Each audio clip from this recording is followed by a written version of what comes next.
जानते हैं दादी कि आपकी मौत नहीं हुई है, आपका मर्डर हुआ है। और हम वचन देते हैं कि जिस किसी ने भी आपको इस दुनिया से भेजा है ना, हम उसे इस दुनिया से भेजेंगे।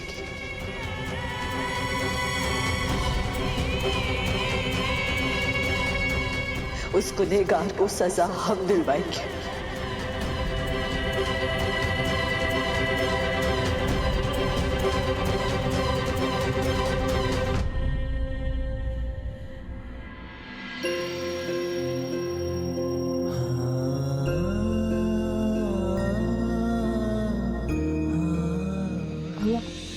चाय।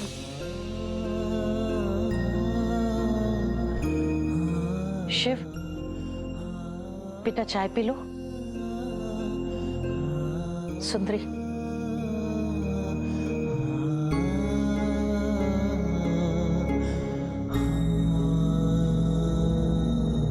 डॉक्टर शिव, आपने हमें बताया नहीं, आपने हमारी बेल कैसे करवाई?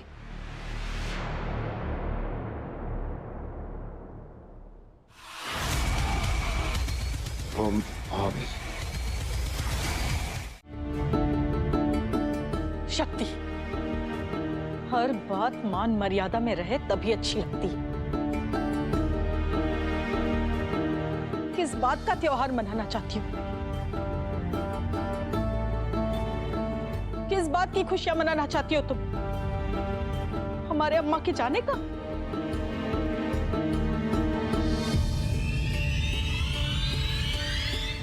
हम किसी के जाने की खुशियां नहीं मनाना चाहते,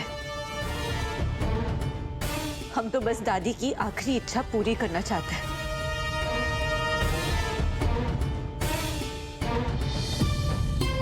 हमें पता है कि दादी चाहती थी कि हमें त्योहार मनाएं,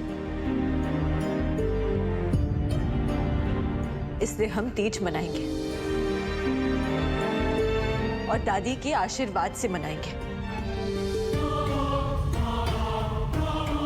तुम्हें कैसे पता कि दादी ये चाहती थी और उनका आशीर्वाद तुम्हारे साथ है? क्योंकि हमें दादी ने खुद बताया था।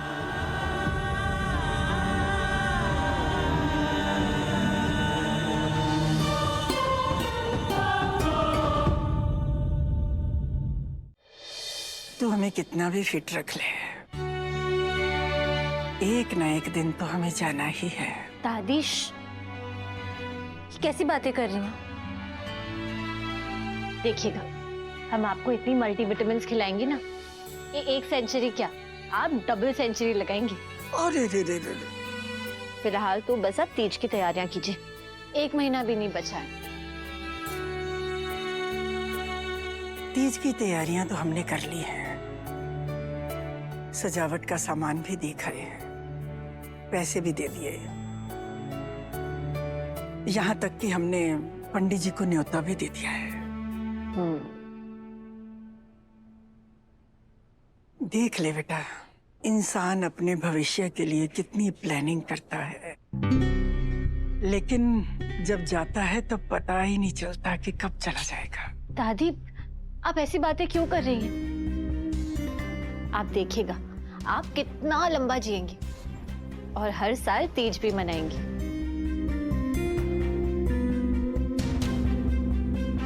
शक्ति बेटा, हमसे एक वादा कर,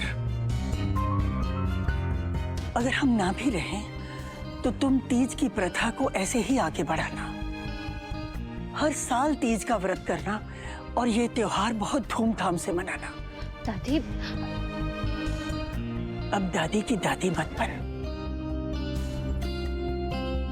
देखो, हम तुमसे जो कहने जा रहे हैं उसमें हमारा ही स्वार्थ है। तुम अच्छी तरह से जानती हो हम अपने शिव से कितना प्यार करते हैं, और ये तीज का व्रत पत्नियां अपने पति की लंबी उम्र के लिए करती हैं। सो हम चाहते हैं कि हमारा शिव हमेशा खुश रहे, उसकी लंबी आयु हो, कभी उसे किसी की बुरी नजर न लगे, कभी किसी का बुरा साया न पड़े, बस भोलेनाथ की कृपा हमेशा बनी रहे। तुम दोनों हमेशा खुश रहो। ये हम अपने लिए नहीं, शिव के लिए मांग रहे हैं। करती हो ना वादा हमसे? दादी, हम आपसे वादा करते हैं कि हम हर साल तीज का व्रत रखेंगे और उसे धूमधाम से मनाएंगे।